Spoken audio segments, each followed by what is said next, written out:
ভারতের সামাজিক এবং ধর্মীয় সংস্কার আন্দোলন যে চ্যাপ্টারটা আমাদের পাস এবং অনার্সে আছে, এখান থেকে প্রচুর প্রশ্ন হয় এবং এই প্রশ্নগুলো দুটো জায়গা আছে। একটা ব্যক্তিকেন্দ্রিক প্রশ্ন হয়, আরেকটা হচ্ছে কোনো আমাদের সংগঠন নিয়ে প্রশ্ন হয়, তাই না?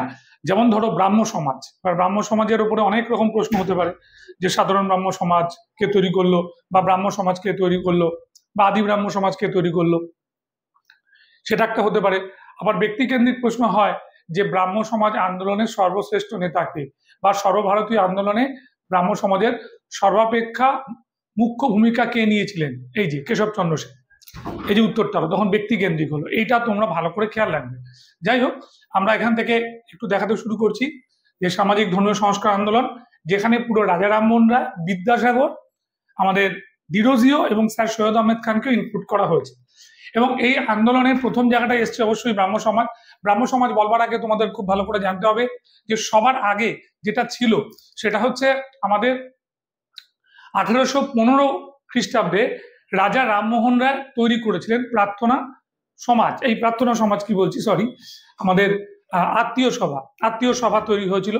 এবং আত্মীয় সভা যখন তৈরি হলো, তার মুখ্য উদ্দেশ্য ছিল হচ্ছে আমাদের মোনোথিজম মানে একেশ্বরবাদে বিশ্বাসটাকে তারা বড় করে দেখেছিল। এবং 1815 খ্রিস্টাব্দের যে আমাদের রাজা রামমোহন রায় আদি তোমার কি বলবো এই সমাজ যেটা উনি তৈরি করলেন, সেটা থেকে একেবারে একেবারে আমাদের 1828 বা 1830 সালে তৈরি হয়ে গেল ব্রাহ্ম সভা বা ব্রাহ্ম সমাজ। মনে থাকবে, সভা প্রথমে 28-এ, পরবর্তীকালে 30 সালে এটা সমাজ নাম হয়।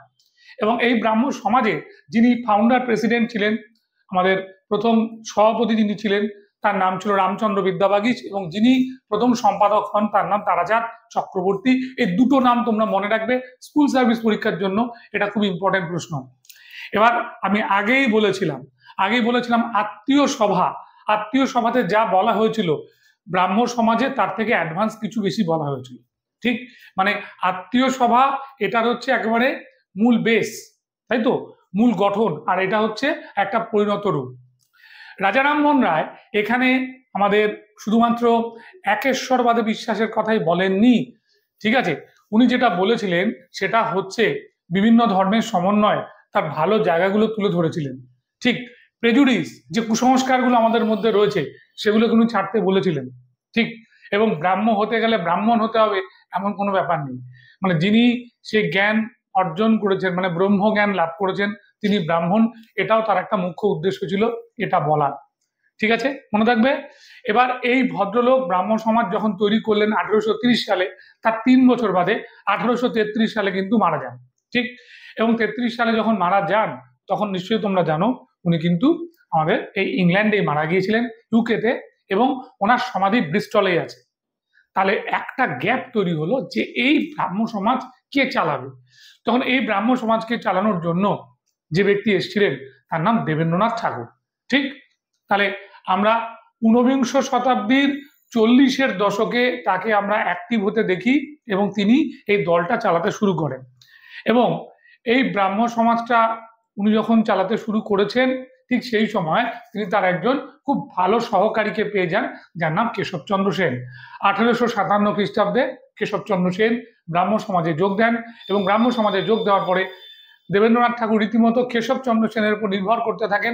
এবং কেশবচন্দ্র সেন সেই সময় প্রগতিবাদী কথাবার্তাগুলো বলেন, যেমন উনি বলেন যে দিকে দিকে বিধবা বিবাহ ছড়াতে হবে, নাম্বার 2 বাল্য বিবাহ নিষিদ্ধ করতে হবে, এবং নাম্বার 3 উনি বলেছিলেন একই রকম ভাবে যে আমাদের অসবর্ণ বিবাহ দিতে হবে বা অসবর্ণ বিবাহটাকে চালু করতে হবে।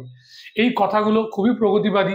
যে দেবেন্দ্রনাথ ঠাকুর আমাদের বিদ্যাসাগরের বিধবা বিবাহ প্রচলনের সময় সিগনেচার করেছিল, কার হয়ে? বিদ্যাসাগরের হয়ে। যে বিধবা বিবাহ হওয়া উচিত সে লোক এবার কিন্তু বাধা দিল। তার কাছে মনে হলো যে এত তাড়াতাড়ি পরিবর্তনের কোনো দরকার নেই, এবং সেই পরিবর্তন করতে গিয়ে আমরা যেটা দেখতে পেলাম, কেশবচন্দ্র সেন কে 1866 সালে ব্রাহ্ম সমাজ থেকে বহিষ্কার করা হলো। কিন্তু কেশবচন্দ্র সেন এমনই একজন ব্যক্তিত্ব ছিলেন যে তার কথা, তার বাগ্মী শক্তির দ্বারা অনেকেই প্রভাবিত হয়েছিলেন। যেমন দেখা যাক আমাদের এই আনন্দমোহন বসু, যেমন দেখা যাক শিবনাথ শাস্ত্রী, যেমন দেখা যাক দ্বারকানাথ গাঙ্গুলি, এই লোকগুলোকে আমরা পেয়েছিলাম খুব ইয়ং এজে, এরা কিন্তু কেশবচন্দ্র সেনের দ্বারা প্রভাবিত হয়েছিল। যাই হোক, আমি যেটা বলতে চাইছি এখানে যে কেশবচন্দ্র সেন যখন এই ব্রাহ্ম সমাজ ছেড়ে চলে গেল, তার মানে ভালো নেতারা বা ভালো সদস্যদের নিয়েই উনি চলে গেলেন। দেবেন্দ্রনাথ ঠাকুরের যে ব্রাহ্ম সমাজটা পড়ে রইল তার নাম হয়ে গেল আদি ব্রাহ্ম সমাজ। ঠিক আছে, তিনি সেই যাগযজ্ঞ, ঠিক আছে, কিছু ট্র্যাডিশনাল নিয়মের মধ্যে আবদ্ধ থাকলেন। আর কেশবচন্দ্র সেন তখন বলতে শুরু করলেন যে আমাদের এই বাল্যবিবাহ নিষিদ্ধের সঙ্গে সঙ্গে নারী শিক্ষার প্রচলনে উনি কিন্তু এগিয়ে এলেন। এবং দেখা গেল যে পণ্ডিত মানুষেরও ভুল হয়, এবং 1878 সালে কেশবচন্দ্র সেন তার নিজের মেয়েকে যখন কোচবিহারের মহারাজের সঙ্গে বিয়ে দিতে গেলেন, তখন আমরা যেটা দেখতে পেলাম, তখন ব্রাহ্ম সমাজে আবার ভাঙন হলো। তাদের কথা হচ্ছে, কেশবচন্দ্র সেনের অনুগামীদের ম্যাক্সিমামের কথা হচ্ছে, যারা ইয়ং ছিল তারা বলছে যে উনি আজকে ভালো পাত্র পেলেন বলে উনি এই ট্র্যাডিশনটা ভেঙে দিলেন, ট্র্যাডিশন বলবো না, নিয়মটা ভেঙে দিলেন, যে বাল্যবিবাহ নিষিদ্ধ করার জন্য উনি আন্দোলন করছো, অথচ ওনার মেয়ের বয়স 9 থেকে 10-এর মধ্যে। যাই হোক, এবার ওরা বেরিয়ে গেল এবং কেশবচন্দ্র সেন সেখানে তার দলের নাম চেঞ্জ করে ফেললেন। 1880 সালে তার নাম হলো নববিধান ব্রাহ্ম সমাজ। কিন্তু একটা কথা আমি বলে রাখছি, এটা তোমাদের জানতে হবে, এটা ইতিহাস এমন একটা সাবজেক্ট, সে কতগুলো উদাহরণ তৈরি করে এবং সমসাময়িক জিনিসের সঙ্গে তুলনা হয়। আমরা সবসময় সফল ব্যক্তি তাকেই বলি যে আলটিমেটলি দেখা যায় সফল হয়েছে, কিন্তু কিভাবে সফল এই জিনিসটা যে বিবেচনা করে না, আমার মনে হয় তার ইতিহাস চর্চা ঠিক নয়। ঠিক আছে, তোমার রিসেন্ট হয়তো দেখছো যে আমাদের এই যে ক্রিকেট খেলায় ইংল্যান্ডের সঙ্গে ভারত জিতেছে, কখনো কিন্তু তোমরা দেখছো না যে মাত্র 6 রানে জিতেছে, আর যে বোলার তোমার 105 রান দিয়ে 5 উইকেট পেয়েছে, সে 105টা রান দিয়েছে। ওই ম্যাচ যখন তখন বেরিয়ে যেতে পারত, জিতে গেছে বলে তাকে হই হই করা হচ্ছে, একেবারে সেই মহাকাব্যের নায়ক। কিন্তু আমি তোমায় বলে দিচ্ছি, পরের দিকে আর চলবে না। দেখো, প্রতিভা এমন একটা জিনিস, সেটাকে না নার্সিং করতে হয়, সেটাকে রাখতে হয়। ওটাকে নিয়ে অনেক কিছু বললে, অনেক কিছু বলে যায় না। যার মধ্যে কিছু আছে সে শেষ সময় হলো তার জাত চিনিয়ে দেয় যে হ্যাঁ, আমি আমার মধ্যে এই কোয়ালিটি আছে। কেশবচন্দ্র সেনকে যদি তুমি ভাবো, স্যার এই নিজের মেয়েকে যেরকম করেছে, বিয়ে দিয়েছে বলে কেশবচন্দ্র সেনের আগের যে ভালো গুণগুলো সব ধুয়ে মুছে সাফ হয়ে গেছে, না। কেশবচন্দ্র সেন সারা ভারতবর্ষে আন্দোলনটাকে তিনি ছড়িয়ে দেওয়ার জন্য যে পরিশ্রমটা করেছিল, আমি খুব শ্রদ্ধার সঙ্গেও বলছি, রাজা রামমোহন রায় বা পরের দিকে আনন্দমোহন বা দ্বারকানাথ গাঙ্গুলিরও ছিল না। আজকে মহারাষ্ট্রে আত্মারাম পাণ্ডুরং যে দলটা তৈরি করেছে প্রার্থনা সমাজ, তার মেন ইন্সপিরেটর মানে মূল অনুপ্রেরণা ছিল কিন্তু কেশবচন্দ্র সেন। তাই তাকে বলা হয় ব্রাহ্ম সমাজের শ্রেষ্ঠ নেতা বলা হয়। এবার দেখো, 1878 খ্রিস্টাব্দে শিবনাথ শাস্ত্রী এবং আনন্দমোহন বসু তারা একটা দল তৈরি করলো, যে দলটার নাম ছিল হচ্ছে আমাদের কি বলবো, সাধারণ ব্রাহ্ম সমাজ। ঠিক, তাহলে সাধারণ ব্রাহ্ম সমাজের অনেক কিছু কথা বলা হয়েছিল, প্রগতিবাদী কথাবার্তা, এবং এই প্রগতিশীল কথাবার্তার মধ্যে সবচেয়ে উল্লেখযোগ্য কাজ ছিল নারী শিক্ষার জন্য ওরা কাজ করেছিল, এবং ব্রিটিশ শাসনের বিরুদ্ধে ওরা প্রতিবাদ করেছিল। ঠিক আছে, আসামের তোমার চা বাগানে কুলিদের উপর অত্যাচার হচ্ছে, তার জন্য দ্বারকানাথ গাঙ্গুলি চলে গেলেন। ঠিক আছে, সুরেন্দ্রনাথ বন্দ্যোপাধ্যায়কে জানালেন, সুরেন্দ্রনাথ বন্দ্যোপাধ্যায় এটার প্রতিবাদ করেছিল। তাই ব্রাহ্ম সমাজ হচ্ছে এমন একটা আন্দোলন যেখানে একটা সামাজিক, মানে যেটাকে আমরা সোশিও রিলিজিয়াস বলি, সামাজিক ধর্মীয় আন্দোলন হিসেবে এটার আত্মপ্রকাশ হলেও যার বেসটা তৈরি করে দিয়ে গেছিল পরবর্তী সময় আমাদের পলিটিক্স বা রাজনৈতিক আন্দোলনের। কেশবচন্দ্র সেনের ব্রাহ্মিকা সমাজ, এটা এখন সম্পূর্ণভাবে মহিলাদের জন্য হয়েছিল, এবং মহিলাদের কথা মাথায় রেখে তার একটা পত্রিকা ছিল যার নাম ছিল বামাবোধিনী পত্রিকা, এটা মনে রাখতে হবে। যাই হোক, আর এই যে আনন্দমোহন বোস কথা আমি বললাম, এরাই কিন্তু পরবর্তীকালে জন্ম দিয়েছিল আমাদের কি বলবো ইন্ডিয়ান ন্যাশনাল কংগ্রেসের। তাহলে আমি যে এই থিমটা বললাম, কি কি বৈশিষ্ট্য, কি কি করেছিল, কোথায় কি হয়েছিল, এটা কিন্তু পুরো জিনিসটা এর মধ্যে থাকলো আলোচনার মাধ্যমে, যেটা তোমরা অনায়াসে নোটসের মধ্যে তোমরা দেখে নিতে পারবে। ঠিক আছে, যেমন এই যে 1828,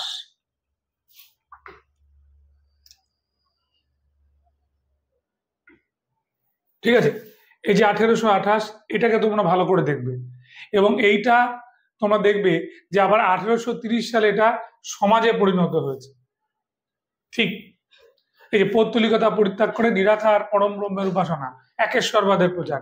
এই একেশ্বরবাদের প্রচারটাই তোমাকে অপশানে চাইবে, যেটা আমি বলে দিয়েছি। দেখো, যা আমি বলে গেছি সব আছে, ঠিক আছে।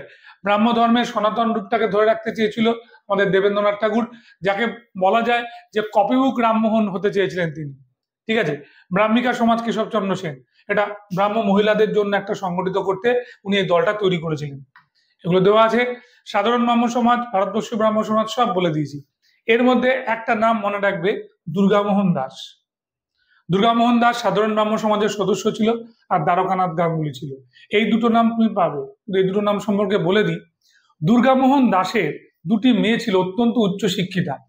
তার মধ্যে একটি মেয়ের নাম সরলা, আর একটি মেয়ের নাম হচ্ছে অবলা। সরলা বড়, অবলা ছোট। সরলাকে একটা পরিস্থিতির চাপের মধ্যে পড়াশোনা করতে করতেই বিয়ে করতে হয়, কারণ মানে দুর্গামোহন দাস চেয়েছিলেন তার স্ত্রীর শেষ কথাটা রাখতে। আর লেডি অবলা বসুর দুর্ভাগ্যটা অন্য জায়গায়। উনি ডাক্তার হয়েছিলেন, কাদম্বিনীর পরের ব্যাচে উনি ডাক্তার হয়েছিলেন ঠিকই, কিন্তু ডাক্তার হওয়ার পর ওনার সঙ্গে বিয়ে হয়েছিলেন এক বিশ্ববিখ্যাত এক সায়েন্টিস্টের, যার নাম জগদীশ চন্দ্র বসু। কিন্তু উনি আর ডাক্তারি করেননি, হাজবেন্ডকে উনি অ্যাসিস্ট করে গেছিলেন, ঠিক আছে। তাতে কিন্তু লেডি অবলা বসুর কোনো কিছুই ক্ষুণ্ণ হয় না। যারা তোমরা কলকাতা ঘুরতে যাও, কলকাতা শিয়ালদা স্টেশন থেকে রাজাবাজার চত্বরে গেলেই দেখবে লেডি অবলা বসুর যে বড় আশ্রমের মতো যেটা করা আছে পড়াশোনা করবার জন্য, সেটা এখনো বর্তমান।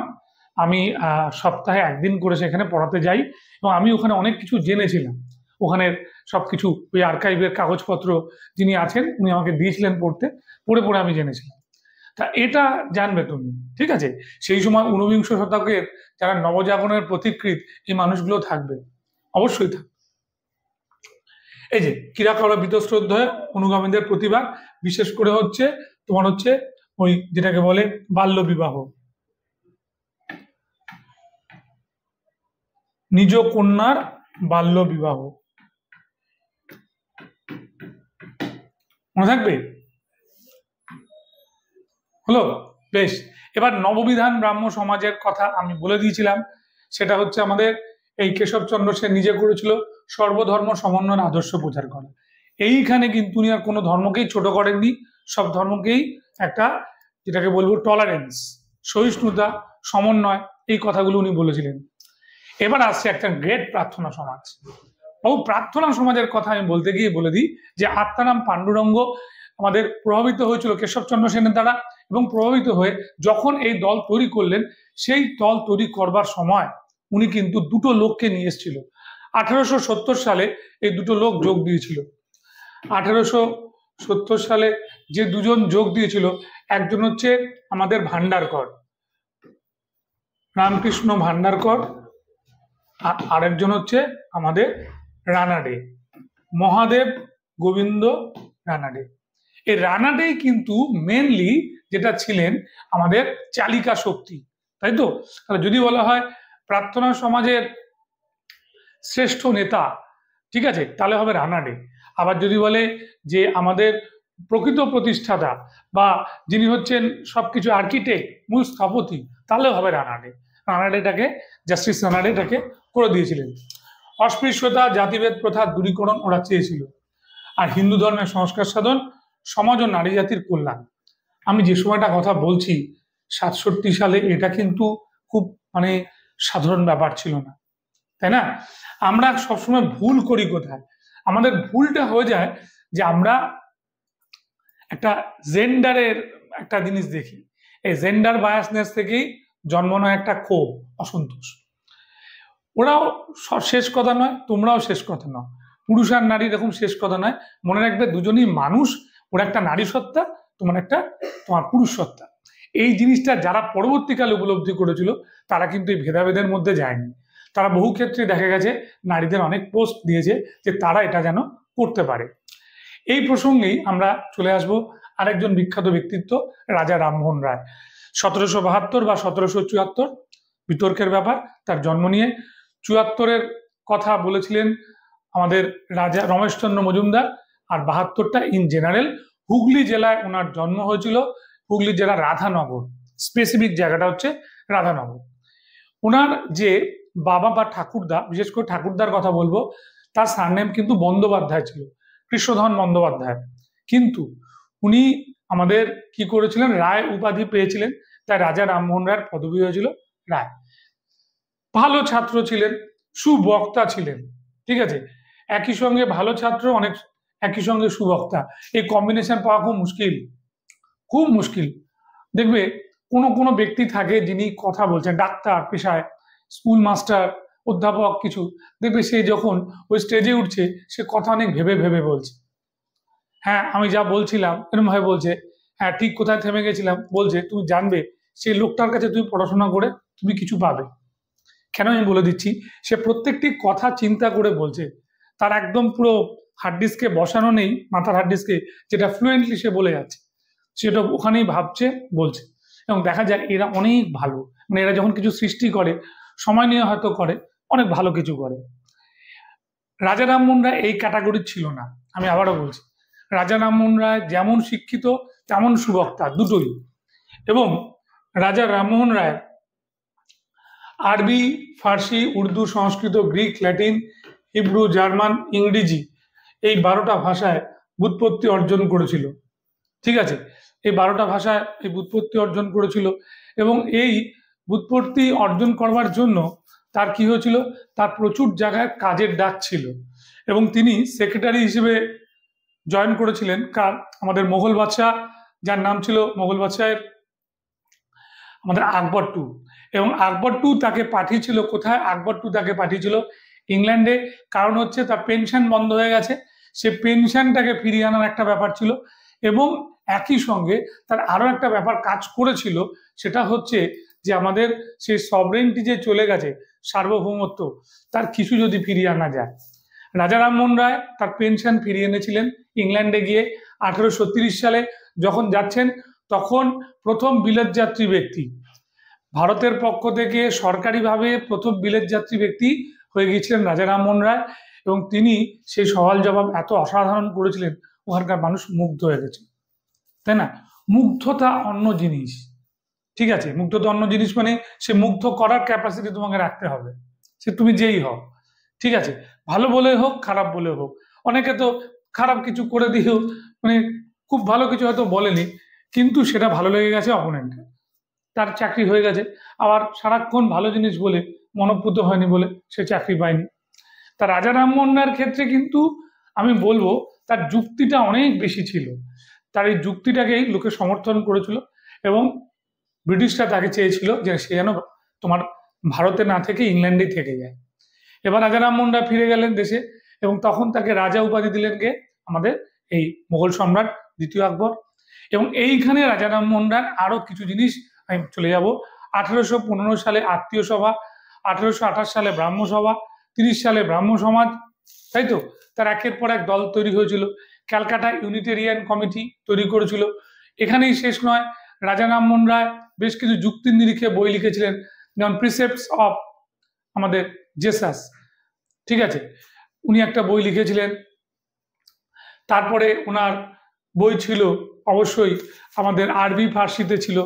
উনি কোরআন পড়েছিলেন, উনি বাইবেল পড়েছিলেন, কোরআন কিন্তু উনি পড়েছিলেন আরবিতে, বাইবেল উনি হিব্রুতেও পড়েছিলেন, ঠিক আছে, এবং হিব্রু ছাড়া উনি বাইবেল ল্যাটিনটার এটা অনুবাদটা উনি পড়েছিলেন। এবং একই সঙ্গে অন্যান্য যে ইস্কেন, কট, উপনিষদ এগুলো পড়া হয়েছিল তার জন্য তার নলেজ কিন্তু খুব সমৃদ্ধ ছিল। জওহরলাল নেহেরু রাজা রামমোহন রায়কে ফাদার অফ ইন্ডিয়ান ন্যাশনালিজম, মানে ভারতের জাতীয়তাবাদের জনক বলে উল্লেখ করেছিলেন।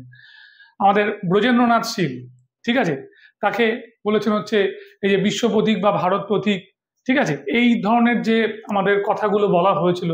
এবং দিলীপ কুমার বিশ্বাস, ঠিক আছে, তাকে একটা অভিধা দিয়েছে।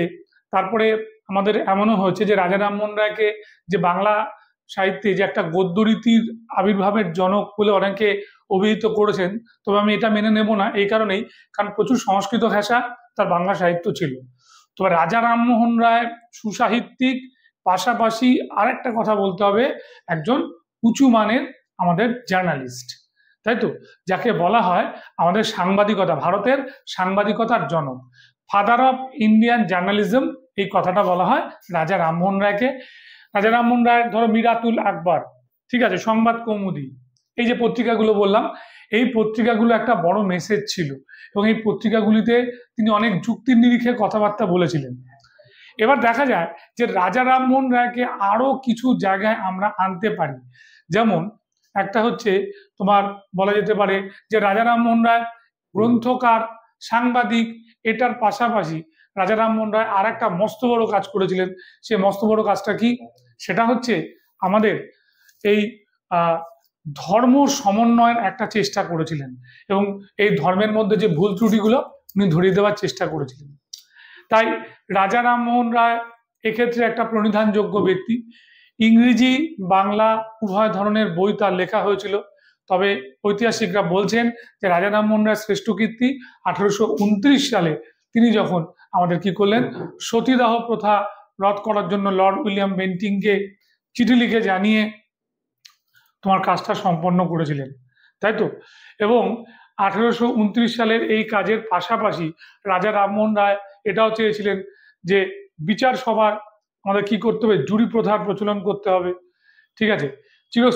চিরস্থায়ী বন্দোবস্তে আমাদের জমিদার এবং কৃষক উভয়ের স্বার্থ রক্ষা করতে হবে। আবার উনি এটাও বলেছিলেন যে আমাদের ভূমি রাজস্ব ব্যবস্থায়, ঠিক আছে, ভূমি রাজস্ব ব্যবস্থায় যে পরিবর্তনগুলোর দরকার এবং কৃষক কোনো রকম ভাবে এখান থেকে যাতে ডিপ্রাইভ না হয়, মানে সে সেখান থেকে বঞ্চিত না হয়, সেই চেষ্টাও কিন্তু সেই চেষ্টার কথা উনি বলেছিলেন। যাই হোক, এখানে এই তুহাফাত উল মুহাইদিন এখানে লেখা আছে একেশ্বর ভাইদের প্রতি, এটা ভালো করে পড়বে।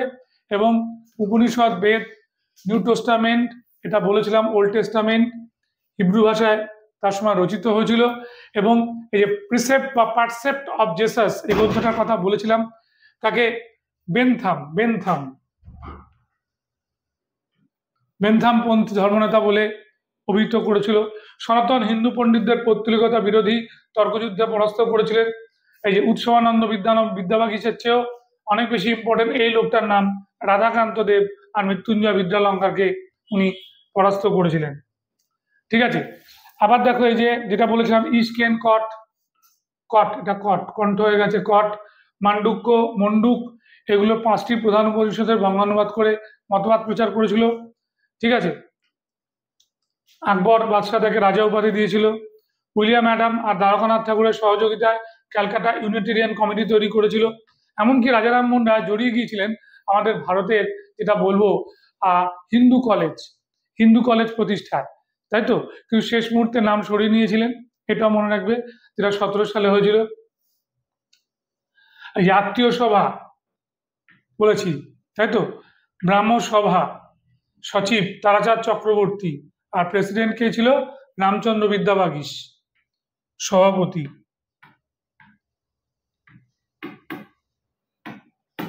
ঠিক আছে, মনে থাকবে এটা।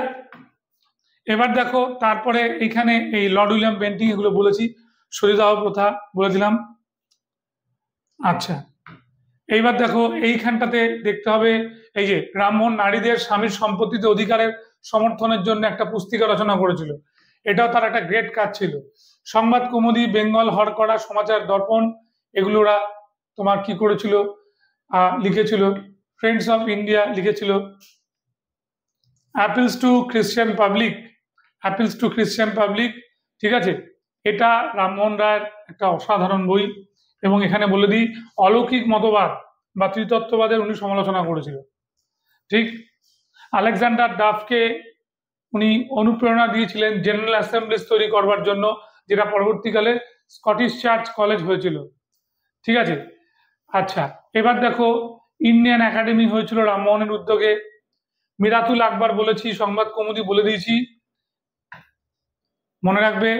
সংবাদপত্র নিয়ন্ত্রণ আইন 23 সালে, আর জুরি আইনের বিরুদ্ধে রামমোহন ব্যাপক আন্দোলন গড়ে তুলেছিল। চিরস্থায়ী বন্দোবস্তের বিরুদ্ধে তিনি প্রতিবাদ জানিয়েছিল। ওই যে বলেছিলাম কৃষকদের ব্যাপারটা উনি খুব ভালো করে দেখেছিলেন। বেদান্ত গ্রন্থ, গৌড়ীয় ব্যাকরণ লিখেছিল। সংগঠিত রাজনৈতিক আন্দোলনের জনক বলে অভিহিত করেছেন। 1830 সালের জুলাই বিপ্লবের সাফল্যে অভিভূত হয়ে উনি এটাকে সমর্থন করেছিলেন, ঠিক আছে। এবার দেখো যাদের দ্বারা প্রভাবিত ছিল, Machiavelli, Hobbes, Locke, Rousseau, Montesquieu, ঠিক আছে, ভোলতেয়ার, টম পেইন, বেনথামের কথাটা খুব ইম্পর্টেন্ট, খুব ইম্পর্টেন্ট। ঠিক আছে, নেপলস বিপ্লব, জুলাই বিপ্লব, ফেব্রুয়ারি বিপ্লবে যথেষ্ট প্রভাবিত হন। তবে একটা কথা বলবো, এই যে এখানে যে ফেব্রুয়ারি বিপ্লবটার কথা বলছি আমি, এটা না বলা ভালো। ফেব্রুয়ারি বিপ্লবটা না বলা ভালো, ক্রস করে দিলাম। জুলাই বিপ্লব আমরা বলবো, কারণ রামমোহন রায়ের মৃত্যু হয়েছিল 1833, তাই তো? ভারতের রাজনৈতিক চেতনা স্রষ্টা বিপিন চন্দ্র পাল বলেছিল, ভারত প্রতীক এবং ভারতের আধুনিক মানুষ, ভারতের প্রথম আধুনিক মানুষ দুটি রবীন্দ্রনাথ ঠাকুর। নবযুগের প্রবর্তক এই যে দিলীপ বিশ্বাস বিশ্ব প্রতীক বলেছিল, শীল বলেছিল আন্তর্জাতিক মানুষ। ঠিক আছে, ব্রিস্টলে মারা যায়, এবং ব্রিস্টলে কোথায় আর্ন সবার একটা সমাধিস্থল আছে, যেখানে ওনার আমাদের কি বলবো 1997 খুব সম্ভবত ব্রিস্টলে একটা মূর্তি স্থাপিত হয়। বেশ, রামমোহন রায়ের জীবনী লিখেছিল সোফিয়া ডি কোলেট, পরে মেরি কার্পেন্টার, আর রাজা রামমোহন রায়কে ভারতের প্রমিথিউসও বলা হয়েছিল। এবার আসছে ডিরোজিও। ডিরোজিও এক অসাধারণ মানুষ, যার বাবা পর্তুগিজ, মা ব্রিটিশ, তাই তাকে ইউরেশিয়ান বলা হয়। এবং এই ভদ্রলোক আমাদের হেনরি ডামন্ডের স্কুলে পড়েছিল, সেখান থেকে শিক্ষা নিয়েছিল, এবং হেনরি ডামন্ডের স্কুল থেকে পড়ে শিক্ষা নিয়ে এই ভদ্রলোক প্রচুর ভালো ভালো কাজ করেছিল। ভালো ভালো কাজের মধ্যে যেটা হয় যুক্তিবাদী কাজ। তাকে বলা হয় ভারতবর্ষের প্রথম, তাকে বলা হয় ভারতবর্ষের প্রথম হচ্ছে আমাদের জাতীয়তাবাদী কবি। ফকির আর ঝাঙ্কিরা, ঠিক আছে, to India is my native land, ঠিক আছে, এই দুটো হচ্ছে তার বিখ্যাত বই। এবং এই কাব্যগ্রন্থগুলো ছাড়াও মানে ওনার আরো কিছু কীর্তি ছিল। যেমন ডিরোজিওর একটা মস্ত বড় কীর্তি বলি, সেটা হচ্ছে উনি কিন্তু আমাদের হিন্দু কলেজে ইংরেজি এবং ইতিহাসের অধ্যাপক ছিলেন, এবং সেই সময় একেবারে বিপুল জনপ্রিয়তা অর্জন করেছিল। এবং সেই সময় এতটাই জনপ্রিয়তা অর্জন করেছিল যে সেই সময় স্টুডেন্টরা ডিরোজিওর ক্লাস ছাড়া কিছু ভাবতেই পারতো না। এবার ডিরোজিওর যে চিন্তা ভাবনা, যে আন্দোলন শুরু হয়েছিল, যেটাকে আমরা বলি এক কথায় কি আমরা ইয়ং বেঙ্গল মুভমেন্ট বা নব্যবঙ্গ আন্দোলন, সেখানে হিন্দু কলেজের স্টুডেন্টরাই বেশি ছিল। মাইকেল মধুসূদন দত্ত, ধরো রেভারেন্ড কৃষ্ণমোহন বন্দ্যোপাধ্যায়, উনি পরে রেভারেন্ড হয়ে গেছিলেন, মানে খ্রিস্টান হয়ে গেছিলেন। তারপরে হচ্ছে আমাদের কৃষ্ণমোহন বন্দ্যোপাধ্যায়ের পরে আমাদের ছিল হচ্ছে দক্ষিণরঞ্জন মুখোপাধ্যায়, তারপরে কৃষ্ণদাস পাল, কৃষ্ণদাস পালের পরে হচ্ছে নবগোপাল মিত্র, নবগোপাল মিত্রের পরে তুমি বলতে পারো রাধানাথ সিকদার, ঠিক আছে। এবার কালীপ্রসন্ন সিংহ, প্যারিচাঁদ মিত্র, সব সব কিন্তু এই সময়ের সমস্ত নাম করা লোকেরা সবাই তার শিষ্য ছিল, ঠিক। এবং এটাও বলে দিই, আমাদের ডিরোজিও আমাদের জুলাই বিপ্লব যখন হয়েছিল 1830 খ্রিস্টাব্দে, এটাকে ফ্রান্সকে সমর্থন করেছিল এবং ট্রাই কালারের ফ্ল্যাগ তুলেছিল। আবার বলে দিই, ওরা পৌত্তলিকতার বিরোধিতা করেছিল, এবং তার পাশাপাশি ওরা অনেক রকমের সমাজ সংস্কার করেছিল। যেমন একটা বিতর্ক সভা তৈরি করেছিল, যার নাম একাডেমিক অ্যাসোসিয়েশন, 1828।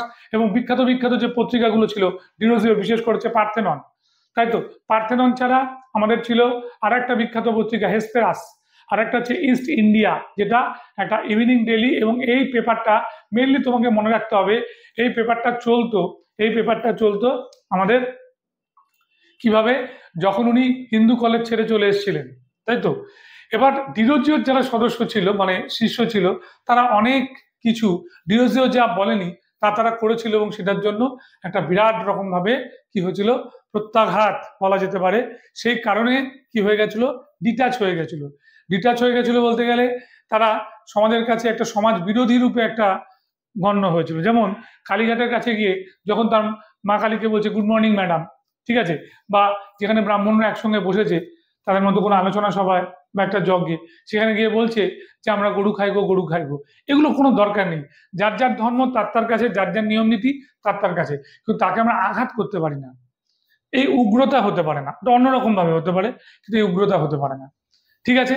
যাই হোক, এই ডিরোজিওর যে আসল নেতা, যে মুখ্য নেতা, যিনি আমাদের ক্যালাইডোস্কোপ বলে একটা পত্রিকা সম্পাদনায় সাহায্য করেছিল। ক্যালাইডোস্কোপ ছাড়াও আমি তোমাকে বলে দিচ্ছি আরেকটা ব্যাপার মনে রাখবে, উনি আমাদের আরেকটা পত্রিকা কুইল পত্রিকাটা তারাচাঁদ চক্রবর্তী চালাতেন। এই তারাচাঁদ চক্রবর্তী কিন্তু ইয়ং বেঙ্গলের মেম্বার ছিলেন। আবার বলে দিই, এখানে ক্যালাইডোস্কোপ, জ্ঞানান্বেষণ, এই পেপারগুলো, জ্ঞানান্বেষণ পেপারটাতেও উনি এডিটিং করেছিলেন। এবং এটা মনে রাখবে সেটা হচ্ছে ওনারা আমেরিকান ওয়ার অফ ইন্ডিপেন্ডেন্সে কি করেছিল, ওরা মার্কিন যুক্তরাষ্ট্রের স্বাধীনতাটাকে সমর্থন করেছিল। এবং অনেক দিক ছিল, মানে চারিদিক থেকে আমাদের এডুকেশনটার ওরা আমাদের কি বলবো সমর্থন করেছিল, কিন্তু ভীষণভাবে সমালোচিত হয়ে গেছিল তারপরে। কারণটা বলে দিচ্ছি। যেমন বলেছিল ডিরোজিয়ান সম্পর্কে, মানে ইয়ং বেঙ্গলের লোকেদের, এই জেনারেশন উইদাউট পেরেন্টস, তাই তো? এটা সুমিত সরকার বলেছিল। কেউ বা সুমিত সরকার এটাও বলেছিল তারা গজতন্ত্র মিনারে বসবাস করত। কিন্তু এটা ঠিক যে পরবর্তীকালে আনন্দমোহন বোস বা সুরেন্দ্রনাথ বন্দ্যোপাধ্যায়ের মতো নেতা, তারা যে একটা ইন্সপায়ার হয়েছিল, সেই ইন্সপিরেশনের মূল জায়গাটা ছিল অবশ্যই ইয়ং বেঙ্গল, তাই তো? এ নেশন ইন মেকিং, ঠিক আছে, এই বইটা যখন লিখেছিলেন আমাদের সুরেন্দ্রনাথ বন্দ্যোপাধ্যায়, ঠিক আছে, তখন সেখানে কিন্তু এটার উল্লেখ করা হয়েছিল। এবারে নেশন ইন মেকিং, এবার দেখো তারপরে যেটা আমি বলছিলাম সেটা হচ্ছে 1831 সালে ডিরোজিও মারা যায়। তার আগে একটা নোংরা রাজনীতি হয়েছিল তার বিরুদ্ধে। রামকমল সেন এবং রাধাকান্ত দেব চেয়েছিল ডিরোজিও বেরিয়ে যাক, কিন্তু ডেভিড হেয়ার চেয়েছিল থেকে যাক। সেরকম একটা ডেলাম্মার মধ্যে উনি রেজিগনেশন দিয়ে বেরিয়ে যান, এবং বেরিয়ে যাওয়ার পরে তারপরে কলেরা রোগে পড়েন এবং 1831 সালে মারা যান। এই ভদ্রলোক আমাদের জুভেনিস নাম দিয়ে লিখতেন, তোমরা এটা জানো, ঠিক আছে? জুভেনিস নাম দিয়ে লিখতেন। এবং তোমরা এটাও ভালো করে জানো যে এই ভদ্রলোককে আমাদের ঝড়ের পাখিও বলা হয়েছিল। এবার দেখো তার যে যারা শিষ্য ছিল, যেমন ইয়ং বেঙ্গল দলের সদস্য রাধানাথ সিকদার সার্ভেয়ার অফিসে চাকরি নেন, এবং সেখানে আমাদের একটা এই এভারেস্ট, মানে এই পাহাড়ের উচ্চতা মেপে দিয়ে তার নাম দেন হচ্ছে মাউন্ট এভারেস্ট, তাই তো? তারপরে এদের মধ্যে রেভারেন্ড কৃষ্ণমোহন বন্দ্যোপাধ্যায়, উনি তোমার খ্রিস্টান হয়ে যান। আমাদের ইয়েতে তীর্থক্ষেত্রে চলে যান, কাশীধামে চলে যান হচ্ছে আমাদের দক্ষিণারঞ্জন মুখোপাধ্যায়, ঠিক আছে? আমাদের রামগোপাল ঘোষ, যাকে ইন্ডিয়ান প্রমিথিউস বলা হতো, বাগ্মী ছিলেন, তিনি ব্যবসা শুরু করেন, ঠিক আছে? নবগোপাল মিত্র জাতীয়তাবাদী আন্দোলনের মধ্যে এই যে ন্যাশনালিজম ভাবধারায় তোমার কাজ করতে থাকেন, ন্যাশনাল মেলা, ঠিক আছে, তারপর হচ্ছে ন্যাশনাল পেপার, ন্যাশনাল জিমনেশিয়াম, এগুলো নিয়ে উনি মত্ত থাকেন। যাই হোক, তাহলে একটা মস্ত বড় ইন্সপিরেশন ডিরোজিও ছিল, এটা অস্বীকার করার কোনো উপায় নেই, ঠিক আছে? কার কাছে পড়তেন ডিরোজিও? হেনরি ডামন্ড বলেছি। আর এজ অফ রিজন, টম পেনের লেখা বইটা আমাদের বাইবেল ছিল আমাদের ইয়ং বেঙ্গল আন্দোলনে, এজ অফ রিজন, বাইবেল, ঠিক আছে? বাইবেল ছিল আমাদের ইয়ং বেঙ্গল আন্দোলনে। নব্যবঙ্গ কথাটাকে প্রথম ঈশ্বরগুপ্ত ইউজ করেছিল, এটা মনে রাখবে, ঠিক আছে? আচ্ছা, এবার দেখো এখানে এটাও মনে রাখতে হবে, কলকাতার মানিকতলায় বাগানবাড়িতে ইন্টালির বাসভবনে কি হয়েছিল? ডেমনস্ট্রেট সভার আদলে একটা ওদের সভা তৈরি হয়েছিল। বেশ, একাডেমিক অ্যাসোসিয়েশন, এটা বহুবার পরীক্ষা এসছে। আর অ্যাথেনিয়াম ছিল এই সংঘের একটা মুখপাত্র। আচ্ছা, সমাচার চন্দ্রিকা সমালোচনা করেছিল। রামমোহন রায়কে হাফ লিবারেল বলেছিল হচ্ছে ডিরোজিয়ানরা, কমপ্লিট বলেননি। আলেকজান্ডার ডাফ, ঠিক আছে, ডেভিড হেয়ার, এরাও কিন্তু নব্যবঙ্গ গোষ্ঠীর সমর্থক ছিল। আচ্ছা, উইল নামক পত্রিকা প্রকাশ করেন, হ্যাঁ, এটা বলে দিয়েছিলাম। আর ওদের একটা পলিটিক্যাল দল ছিল বেঙ্গল ব্রিটিশ ইন্ডিয়া সোসাইটি, 1843 সালে, মনে থাকবে। এবার বিদ্যাসাগরে চলে আসছি। বিদ্যাসাগর পড়তে হবে ভালো করে। বিদ্যাসাগরের 5টা পয়েন্ট ভালো করে মনে রাখবে। বীরসিংহ গ্রামে মেদিনীপুরে জন্মগ্রহণ করেছিলেন, এগুলো তোমরা সব জানো। বাবা ঠাকুরদাস বন্দ্যোপাধ্যায়, এগুলো জানো। কিন্তু তার কেরিয়ার শুরু হবে কোথা থেকে?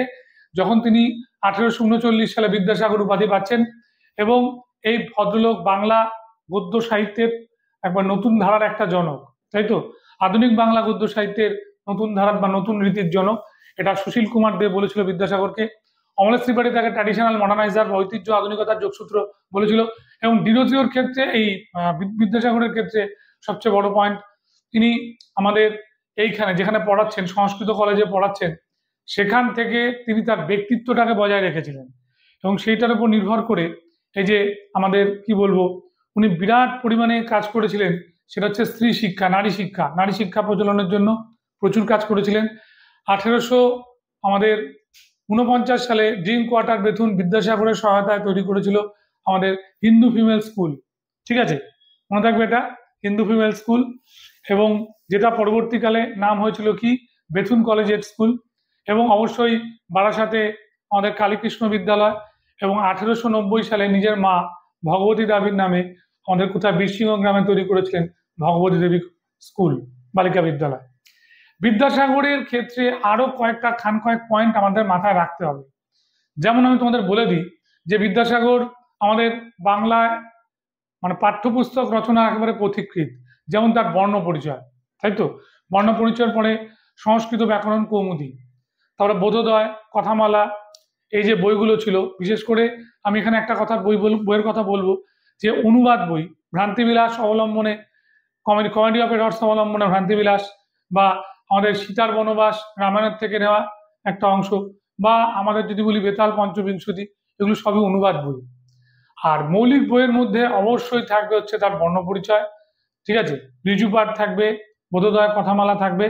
যদিও কথামালা অনেকটাই ওই কি বলবো ওই পঞ্চতন্ত্র থেকে বা ঈশপ থেকে নেওয়া একটা ব্যাপার ছিল। তবে বিদ্যাসাগর সমাজ সংস্কারক হিসেবে অনেক বেশি বড়। তার কারণ তার বিধবা বিবাহ প্রচলনে তাকে প্রচুর কাঠখড় পোড়াতে হয়েছিল।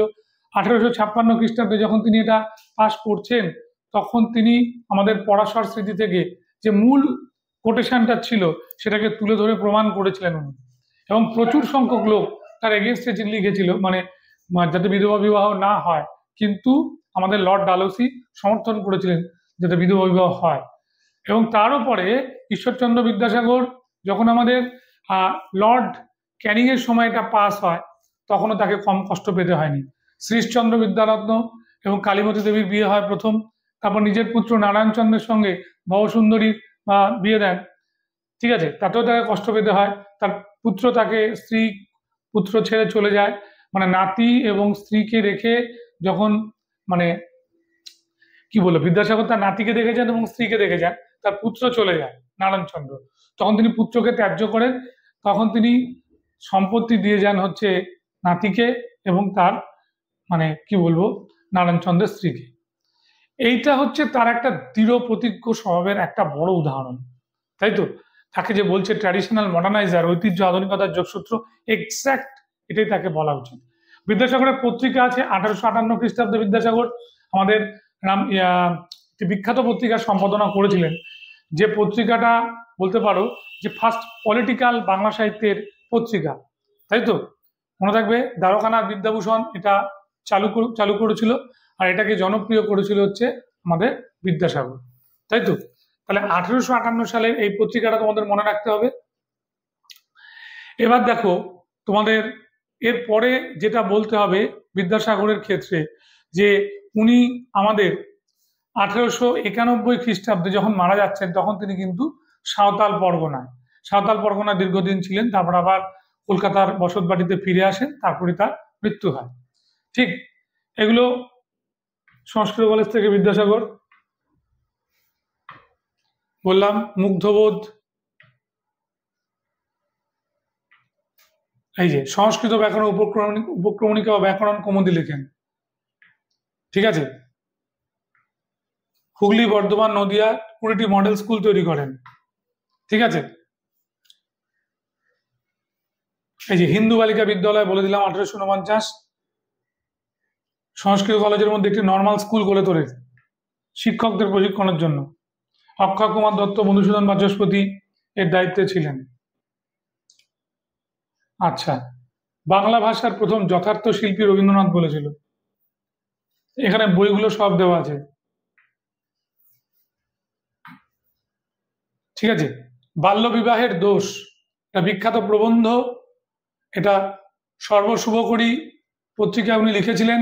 আর ওনার আরেকটা বিখ্যাত বই হচ্ছে বহু বিবাহ বা বিধবা বিবাহ এতদ বিষয়ক প্রস্তাব, ঠিক আছে। বহু বিবাহ ওনার একটা বিখ্যাত বই।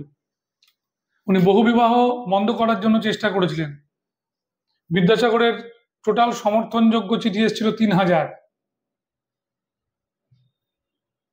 ঠিক আছে, মনে থাকবে। 26শে জুলাই বিধবা বিবাহ বৈধ হয়, দেখে নিও। এবার দেখো এখানে একটা জিনিস রয়েছে,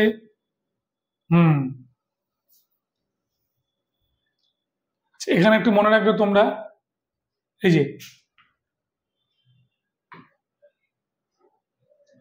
এটা বলে দিয়েছি, এই যে মহাতাব বর্ধমানের মহারাজা মহাতাব চাঁদের সহায়তায় 50,000 স্বাক্ষর সহ বহু বিবাহের পক্ষে আইন রচনার জন্য সরকারের কাছে একটা আবেদনপত্র পাঠিয়েছিলেন। বহু বিবাহ বলে দিয়েছি। হিন্দু অ্যানুইটি ফান্ড উনি তৈরি করেন। ঠিক আছে। আচ্ছা, এখানে হচ্ছে সুরাপান নিয়েও তিনি প্রচার চালিয়েছিল, সুরাপান নিবারণী সমিতি। এই যে প্রভাবতী সম্ভাষণ হচ্ছে, মনে রাখবে, তার হলো অসম্পূর্ণ আত্মজীবনী। হয়ে গেল। Traditional moderniser. ঠিক আছে। প্রাচীন ভারতীয় ঋষিদের সঙ্গে তুলনা করেছিল মধুসূদন। এবার শেষোক্ত ব্যক্তি স্যার সৈয়দ আহমেদ খান একটু বলে দেবো। স্যার সৈয়দ আহমেদ খান জানতে গেলে তোমাদের ভালো করে জানতে হবে যে এই ভদ্রলোক চাকরি শুরু করেছিল কিন্তু সদর আমিনে। ঠিক আছে, মানে বিচার বিভাগীয় চাকরি করতেন। 1857 সালে যখন সিপাহী বিদ্রোহ হয় তখন তিনি লক্ষ্য করেন সেটা হচ্ছে এই মানে ভারতীয়রা হচ্ছে, ভারতীয়দের মধ্যে হিন্দুরা হচ্ছে সরকারি চাকরি প্রচুর পাচ্ছে এবং মুসলিম সমাজ একদম ব্রিটিশদের দূরে সরিয়ে দিয়ে রাখার জন্য তারা কিন্তু কোনো রকম ফায়দা নিতে পারছে না। উনি এইখানে কি করলেন, ব্রিটিশদের তোষণ করা শুরু করলেন এবং এটাকেই বলতে চাইলেন যে মুসলিমরা আপনাদের পরে আসবে, এবং সেইখান থেকে একটা নতুন চেঞ্জ আসতে শুরু করলো, যেটা আলিগড় আন্দোলনের মাধ্যমে হয়েছিল কিছুটা। এবং শুধু তাই নয়, এই যে সায়েন্টিফিক সোসাইটি 1864, ঠিক আছে, ট্রান্সলেশন সোসাইটি তৈরি করেছিলেন তিনি, তার মধ্যে এটা হয়েছিল। ঠিক আছে। এবার দেখো, আমাদের এই কাজ যখন চলতে শুরু করেছিল সেই সময় একটা বড় কাজ হয়েছিল। কার সময় বললাম? এই ভদ্রলোকের সময়, স্যার সৈয়দ আহমেদের সময়। যে স্যার সৈয়দ আহমেদ এই সময় একটা বই লিখেছিলেন, the loyal Mohammedan of India. ঠিক আছে, জানে এখানে লয়াল কিছু লোক আছে, এবং সেটা দিয়ে যখন আন্দোলন চলতে শুরু করে, তখন সৈয়দ আহমেদ খান একটা পর্যায়ে চলে যায় এবং উনি কংগ্রেসের বিরোধিতা করেছিলেন। কংগ্রেসের বিরোধিতা করে ইউনাইটেড ইন্ডিয়ান পেট্রিয়টিক অ্যাসোসিয়েশন তৈরি করেছিলেন, আরো খান দুয়েক দল তৈরি করেছিলেন যেটা অ্যান্টি কংগ্রেস দল। ঠিক, এবং ওনার পত্র পত্রিকাগুলোতেই সেই কথাই, সেই জিনিসটাই, সেই বার্তাটাই ছিল। তাহলে father of two nation theory বা দ্বিজাতি তত্ত্বের জনক স্যার সৈয়দ আহমেদ খানকে বলা হয়। এটা যেমন ঠিক, আবার এটাও তেমন ঠিক যে নিজের কমিউনিটিকে বাঁচানোটা কোনো অন্যায় নয়, সেটা উনি করেছিলেন, এবং সেটার জন্য আলিগড় আন্দোলন একটা প্রতিকৃত জায়গা তোমাদের থেকে যাবে। এগুলো দেখো সবই দেওয়া আছে। আরবি, ফার্সি, উর্দু, ইংরেজি ভাষায় খুব পণ্ডিত ছিলেন এই ভদ্রলোক। এবং আমাদের সিপাহী বিদ্রোহের সময় বললাম বিদ্যুনের সদর আমিন ছিল। তাহাজিব উল আখলাক এই উর্দু পত্রিকাটা মনে রাখতে হবে। হিন্দি পত্রিকা হচ্ছে পায়োনিয়ার। দুটো হচ্ছে ওনার বিখ্যাত পত্রিকা। একটি ইংরেজি বিদ্যালয় স্থাপন করেছিল গাজীপুরে। ঠিক আছে, এই বইটা on the loyal Mohammedans of India, এটা পরীক্ষায় দেয়। এবং ট্রান্সলেশন সোসাইটি আর হচ্ছে সায়েন্টিফিক সোসাইটি। ঠিক আছে, 64তে সায়েন্টিফিক সোসাইটি আর 66তে হচ্ছে ট্রান্সলেশন সোসাইটি। ঠিক আছে, companionship of the star of India. ঠিক আছে, তাহলে companionship the star of India, এই পুরস্কারটা উনি পড়েছিলেন, যেটাকে আমরা বলি সিএসআই উপাধি উনি পেয়েছিলেন। ঠিক আছে, committee for advancement of learning among the Mohammedan of India, একটা বড় দল, এত লম্বা একটা দল তৈরি করেছিলেন। ঠিক আছে, আলিগড়ের অ্যাংলো ওরিয়েন্টাল কলেজ নির্মাণ 75-এ, 77-এ থার্ড মাদ্রাসা কমপ্লিট হয়। এটা 1920 হবে, 27 প্রিন্টিং মিস্টেকে পড়ে গেছে। আলিগড় বিশ্ববিদ্যালয় উনি তৈরি করেন। আলিগড় ওখানকার লর্ড মেয়ো তাকে হেল্প করেছিল, এটাও জানবে। থিওডোর বেক এই আলিগড় অ্যাংলো ওরিয়েন্টাল কলেজের প্রথম অধ্যক্ষ হন। ইনি কিন্তু সাম্প্রদায়িকতাটা ওর মাথায় ঢুকিয়েছিল। ব্রিটিশ সরকার 1888-এ তাকে নাইট স্যার উপাধি দিয়েছিল। ঠিক আছে, দ্বিজাতি তত্ত্বের উদ্ভাবক আমি বলে দিয়েছিলাম। হিন্দু মুসলিমকে দুটি পৃথক জাতি বলে উনি প্রথম উল্লেখ করেছিলেন। ঠিক আছে, যেটা পরবর্তীকালে আবার মোহাম্মদ আলী জিন্নাও ফিরিয়ে নিয়ে এসেছিল। মুসলিম শিক্ষা সম্মেলনের আয়োজন করেন। ঠিক আছে, এবং কংগ্রেসের আন্দোলনকে অস্ত্রবিহীন গৃহযুদ্ধ উনি বলেছিলেন। থিওডোর বেক এগুলো বলে দিয়েছি। ইউনাইটেড ইন্ডিয়ান পেট্রিয়টিক অ্যাসোসিয়েশন বলা হয়ে গেছে। Institution gazette. ঠিক আছে, এবার দেখো, এই যে সৈয়দ আহমেদের অন্যতম মন্ত্রণালয়তা ছিলেন অকল্যান্ড কলভিন। ঠিক আছে, Mohammedan Anglo oriental defence association of upper India এবং এডুকেশনাল কংগ্রেস, এইগুলো কিন্তু তার গুরুত্বপূর্ণ দল। ঠিক আছে, এবং এটা বলে দিই, তার যত শিষ্য ছিল একজন তার বিরোধিতা করেছিল পরবর্তীকালে, তার নাম মৌলভী শিবলি নোমানী। উনি 1894 সালে তৈরি করেছিলেন কি নদওয়াত অল উলেমা, এটা মনে রাখবে। ঠিক আছে, হয়ে গেল। বেশ, 1898-এ ওনার মৃত্যু, মনে থাকবে। তাহলে আমরা এখানটাতে শেষ করলাম, যেখানটাতে আমাদের পুরোপুরি থেকে গেল সামাজিক সংস্কার আন্দোলনের সঙ্গে চারজন মহান ব্যক্তি, রামমোহন রায়, বিদ্যাসাগর, ডিরোজিও এবং স্যার সৈয়দ আহমেদ খান, এটাকে আমরা বললাম। নেক্সট ক্লাসেই আমরা চলে যাব ঠিক আমাদের পলিটিক্যাল অর্গানাইজেশনকে নিয়ে একসঙ্গে সিলেবাস ওরিয়েন্টেড যে আমাদের জাতীয় কংগ্রেসে আমরা চলে যাব। তাহলে এখানে শেষ করছি। Thank you.